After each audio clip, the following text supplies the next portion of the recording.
चेहरे गुरबत पे उसने सब कायनात लुट गई मेरी सुनो हुसैन सब कायनात लुट गई मेरी सुनो हुसैन ये तेरी बहन सारे जहां की सताई है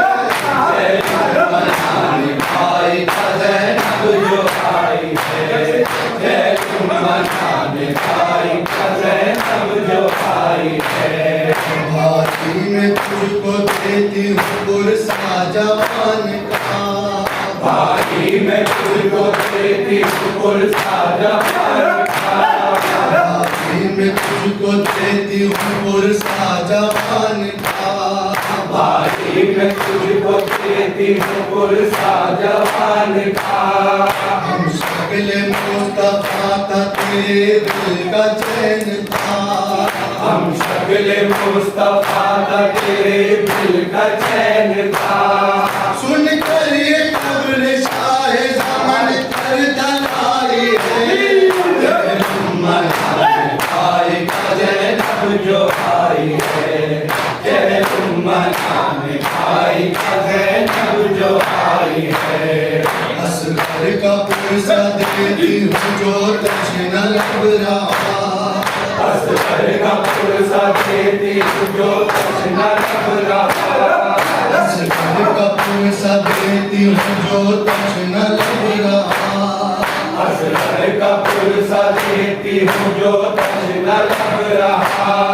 तेरे सितम से छिप गया मासूम का गला तेरे सितम से छिप गया मासूम का गला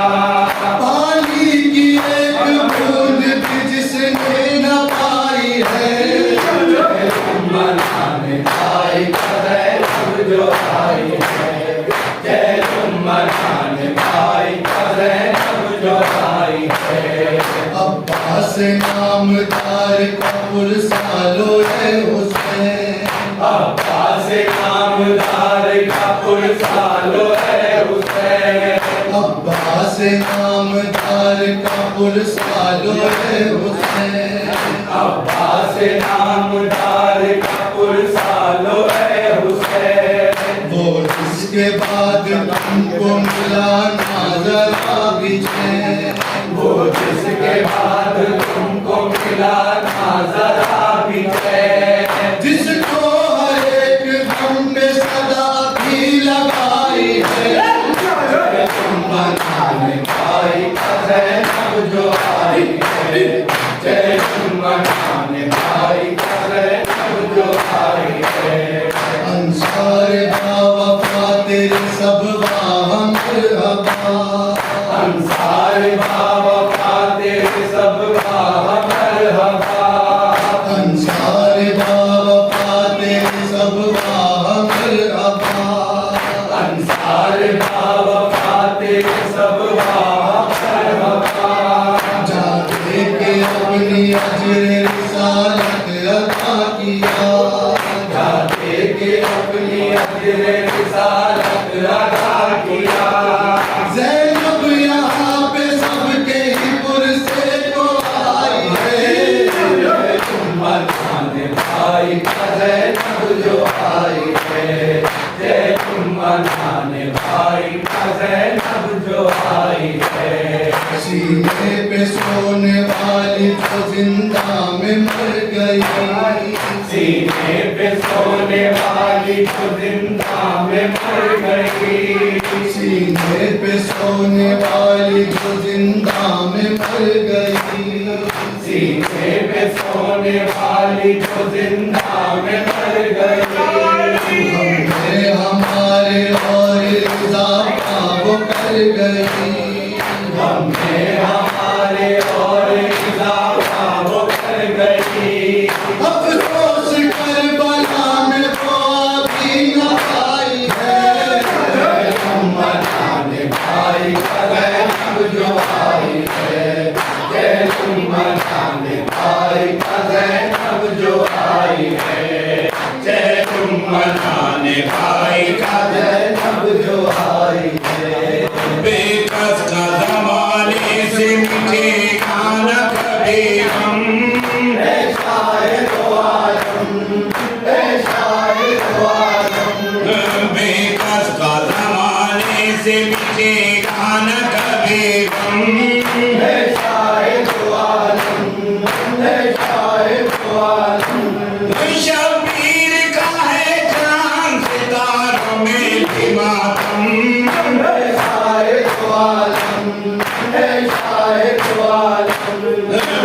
दिल के जुगा